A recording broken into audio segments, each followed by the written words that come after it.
Hello everyone and welcome to Wings A Kudan. My name is Yashodhara Singh Jumwal and welcome to my lecture series. This is part second of MCQ session.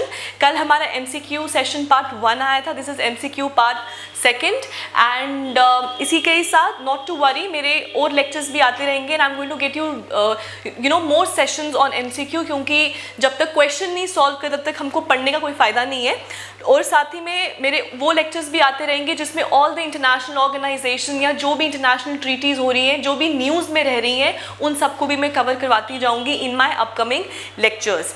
और इसी के साथ जो last MCQ हमारा session था उसमें one question was being skipped. That was question number 15 I guess. And the question was that who among the following is the first Indian जो chief scientist of WHO का जो designation है वो पाएंगे. अगर हम उनकी बात करें तो it is doctor Soumya Swaminathan. Now she is the first Indian, rather she is the first female Indian. तो वो फर्स्ट फीमेल भी है और फर्स्ट इंडियन भी है जो इस तरीके का कोई पद को संभालने वाली है WHO में. अगर हम डॉक्टर सौम्या स्वामीनाथन की बात करें देन हु शी इज़, पहले तो ये किन की डॉटर है? She is daughter of MS Swaminathan. And who is MS Swaminathan? MS Swaminathan is regarded as the father of green revolution in India. I repeat, in India, not of the world. India के father of green revolution कौन है? It is MS Swaminathan और उनकी ही होनहार बेटी है आपकी doctor Soumya Swaminathan. Fine. सो एक क्वेश्चन हमारा कल रह गया था तो हमने आज कवर कर दिए. So let's get on to today's video. So the first question for today is India's ranking in the ease of doing business. India's ranking in the ease of doing business index is sometimes seen in news. Which of the following has declared the ranking? Now कोई भी अगर report आया है उस report में पहले तो first second third में कौन सी कंट्रीज हैं और साथ ही साथ इंडिया का रैंक क्या है, वो सब चीज़ें तो इम्पॉर्टेंट हैं. बट उसी के ही साथ वो जो रिपोर्ट है वो किसके द्वारा पब्लिश की जाती है, that is also very important. अगर हम ईज ऑफ डूइंग इंडेक्स की बात करें सो पहली चीज़ तो it is an annual report. ये एक एनुअल रिपोर्ट नहीं, इंडेक्स रादर, इंडेक्स. ठीक है. सो ये एक एनुअल इंडेक्स है जो एनुअली जो है पब्लिश होता है. एंड किसके द्वारा होता है? Let's get on to the options. Option number 1, is it organisation for economic cooperation and development. Option number B, is it world economic forum. Option number C, is it world bank. Option number D, is it world trade organisation. Now ease of doing business, पैसे की बात हो रहा है तो इन सब में economic bank, trade, तो आपको कंफ्यूज नहीं होना है, ये बहुत कंफ्यूजिंग से ऑप्शंस हैं. अगर हम ईज ऑफ डूइंग बिजनेस की बात करें सो this is published by world bank. तो वर्ल्ड बैंक के द्वारा ये जो रिपोर्ट है ये पब्लिश की जाती है. और अगर इंडिया के रैंक की बात करें तो इंडिया का रैंक इज 63. तो इंडिया का रैंक है 63rd. और अगर हम लास्ट ईयर, ये 2020 का है क्योंकि हाल ही में वही आया है, सो 2020 का रैंक है. अगर हम 2019 की बात करें सो इंडियाज रैंक हुआ 77. सो इंडिया ने बहुत जंप किया है अपने रैंक में. So what is it now? It is 63rd. 2020 63rd, 2019 77. Fine. Question number 2, which of the following is not a member of Gulf Cooperation Council? First of all, mark the keywords. The keyword is not a member of Gulf Cooperation Council. जब those who have not seen the lecture on Gulf GCC, I'll recommend आप सब वापस जाके GCC के ऊपर lecture देखें. Important है GCC. अगर हम GCC की बात करें तो ये गल्फ कंट्रीज़ कौन सी हैं? ये सब वही कंट्रीज़ हैं जो आपके पर्शियन गल्फ को बॉर्डर करती हैं. नाउ जितनी भी कंट्रीज़ आपके पर्शियन गल्फ को बॉर्डर करती हैं उनमें से सिर्फ एक ऐसी कंट्री है जो being a Gulf country is not part of GCC. तो वो कौन सी है वो हम आगे पढ़ेंगे. पहले हम इनके ऑप्शन देख लेते हैं. सो option number 1, is it Iran. Option number 2, is it Saudi Arabia. Option number C, is it Oman. Option number D, is it Kuwait. तो इन सब में से what is the answer? The answer is Iran. ठीक है. अब Iran इसीलिए क्योंकि एक तो Iran is not a Gulf country. Iran जो है पर्शियन गल्फ के इस तरफ आता है. It is not a Gulf country. And अगर इसकी जगह होता इराक तो Iraq being a Gulf country but it is not part of GCC. Iraq is a Gulf country but not part of GCC. जबकि ईरान की बात किया जाए तो Iran is not a Gulf country. ठीक, next, the term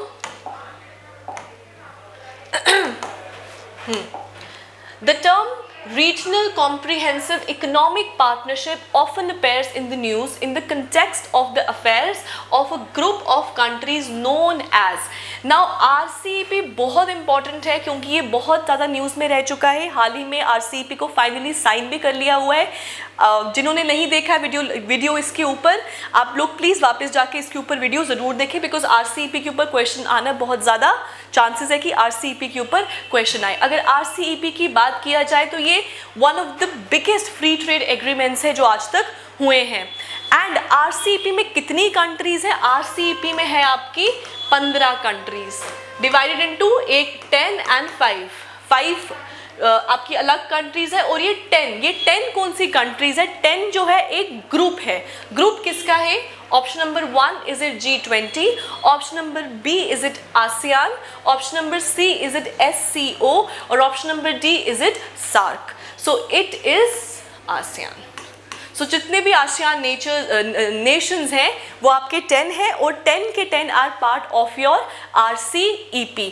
now in the comment section आप मुझे बताएंगे जो बाकी के 5 कंट्रीज हैं वो कौन कौन सी हैं जो RCEP की मेंबर हैं। So this is your homework. Fine. So अगर हम ग्रुप की बात करें तो इनमें से कौन सा ग्रुप है?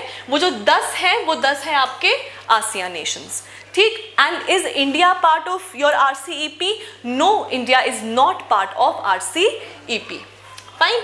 Next question.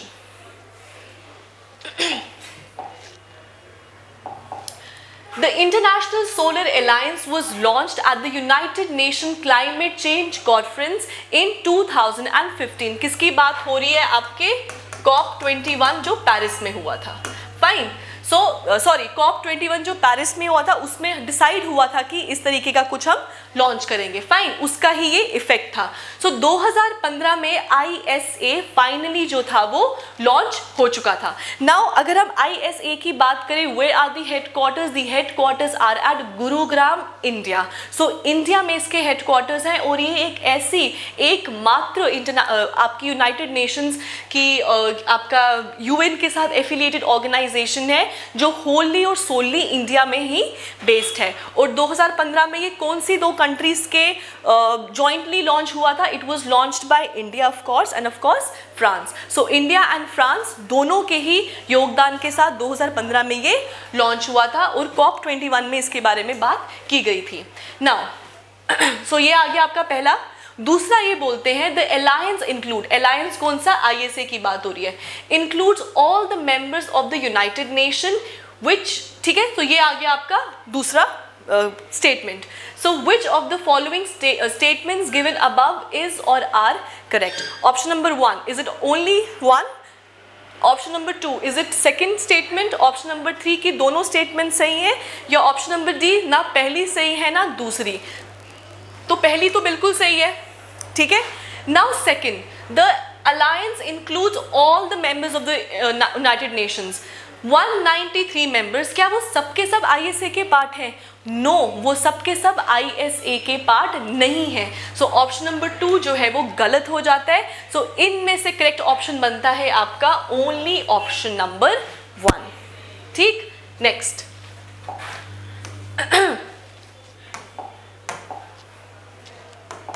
okay, which of the following gives global gender gap index ranking to the countries of the world? ये भी important है। क्यों important है? क्योंकि जेंडर की बात हो रही है और ये सब जो है बहुत इसका जो आंसर है वो बहुत डिफरेंट सा है। ठीक है। So option number 1 is it world economic forum, option number B is a United Nation human right council, option number C is it UN women, option number D is it world health organisation. Now just in case अगर आपको इसका आंसर नहीं पता होगा and you just have to make a guess, तो आप शायद ह्यूमन राइट काउंसिल कर देंगे या आप वुमेन करके आ जाएंगे क्योंकि जेंडर की बात हो रही है, जबकि इन दोनों में से एक भी आंसर सही नहीं है। इसका करेक्ट ऑप्शन है वर्ल्ड इकोनॉमिक फोरम। सो आपको ये याद रखना है कि जेंडर गैप इंडेक्स की बात करें, so they are talking about what, they are talking about World economic Forum. Fine. Next,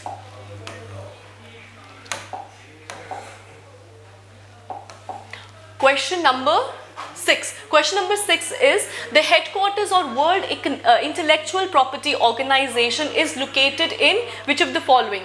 Option number 1, is it Paris? Option number B, is it Madrid? Option number C, is it New York? और option number D, is it Geneva? So आपको याद रखना है World Intellectual Property Organization की बात करेंगे, WIPO, तो इसका कहाँ पे headquarters? The headquarters are at Geneva. ठीक. Question number 7. Which of the following is not related to disarmament? Disarmament की बात हो रही है. ये जो टॉपिक है, ये इसको मैंने बहुत डिटेल में लेक्चर्स में इसको किया है cover. So this is important. आपके जितने भी वेपन ट्रीटीज़ होती है वो बहुत इंपॉर्टेंट होती हैं, और हाल ही में एक नई वाली साइन हुई है, ठीक है, जिसमें टोटल प्रोहिबिशन की बात हुई है. सो वो आप लोग जाके पढ़ लेना.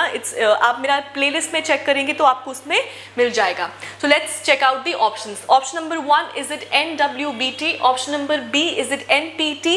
Option number C, is it CTBT? और option number D, it is NATO. So आपको याद रखना है NATO जो है, क्योंकि नॉट रिलेटेड है. सो आप रिलेटेड सोच के NPT या CTBT मत मार्क करके आना. नॉट रिलेटेड की बात है, सो इट इज NATO. ठीक है. Question number 8. Which of the following countries is not member of SAARC? तो पहली बात, इनमें से कौन सी कंट्री जो है वो सार्क का पार्ट नहीं है? पहले तो सार्क नेशंस कौन कौन से हैं? 8 हैं आपके. कौन कौन से हैं जी आपके? Number 1 India, Nepal,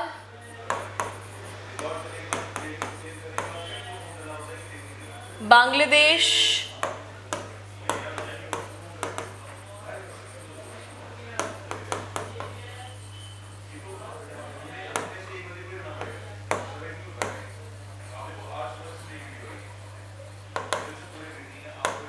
Nepal, India, Bangladesh, Sri Lanka, Nepal भी हो गया, एंड 7 इज चाइना. ठीक है. So India, Nepal, Bangladesh, Sri Lanka, Bhutan, Afghanistan, China, ये सब क्या है आपके? Sorry, not China, it's Maldives. Sorry, it's Maldives, not China, it is Maldives. तो इनमें से कौन सा नाम नहीं है? इनमें से म्यांमार जो है, it is not a member of SAARC. तो इसकी जगह क्या आना चाहिए था? इसकी जगह अगर मालदीव्स होता तो फिर ये सही हो जाता. So it is not Myanmar, it is Maldives. Fine. And China is not the part. Sorry for that. Okay. Next.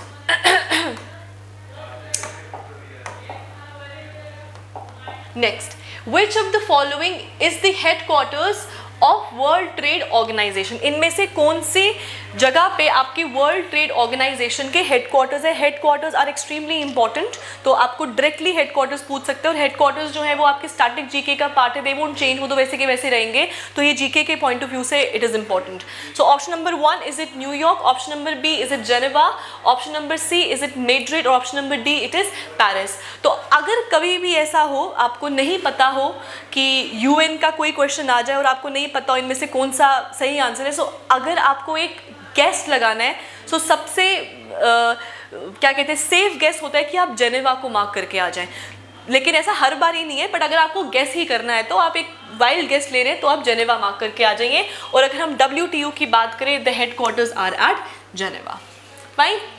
The international township built near Puducherry in India is in collaboration with UNESCO is called. So एक international township जो कहाँ बनी है? आपके पुडुचेरी में बनी है in India. वो इन कोलैबोरेशन किसके साथ बनी है? यूनेस्को के कोलैबोरेशन के साथ बनी. यूनेस्को के हेडक्वार्टर्स पेरिस, फ्रांस. तो वो कौन सा इनमें से है? नंबर 1, इज इट ईबाविले? B, is it Auroville? C, is it Gayaville?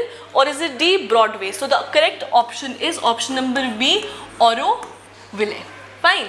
Next, the headquarters of International Atomic Energy Agency is located in. तो इनमें से कौन सा है जिसके हेडक्वार्टर्स कहाँ, इनमें से कौन सी जगह है जहाँ पे हेडक्वार्टर्स है किसके, इंटरनेशनल एटॉमिक एनर्जी एजेंसी के. So option number 1 is it Vienna, option number B is it London, option number C is it Geneva और option number D it is Washington. So इसका answer is not Geneva, point to be noted, it is Vienna. So guess करने को बोला था, वो guess करना नहीं चाहिए, बट गेस करना हो तो आपको जेनेवा है, लेकिन सबके जेनेवा में नहीं है, मोस्टली के वहाँ पे है. तो इसका answer is Vienna. Now next question is very important और इंटरेस्टिंग भी है. First Indian to make a speech in Hindi before the UN general assembly. So UN general assembly क्या है आपकी, एक आपका मेन ऑर्गन है UN का, मेन ऑर्गन है. We are the headquarters are in New York, ठीक है. और फर्स्ट इंडियन जिन्होंने वहां जाके एक हिंदी में स्पीच दिया था, फर्स्ट इंडियन वो कौन से थे. Option number A is it Morarji Desai, option number B is it AB Vajpayee, option number C is it Lal Bahadur Shastri और option number D it is Lal Krishna Advani. So the correct option is our former prime minister Atal Bihari Vajpayee. So AB Vajpayee was the first जिन्होंने UN general assembly के सामने speech दी थी in Hindi. Fine. So these were few of your MCQs जो हमने इस बार कवर किए हैं. And in the next lecture I am going to talk about the recent India maritime summit के बारे में हम बात करने वाले हैं. And I am going to tell you about the Indian ocean regions. Thank you and have a nice day.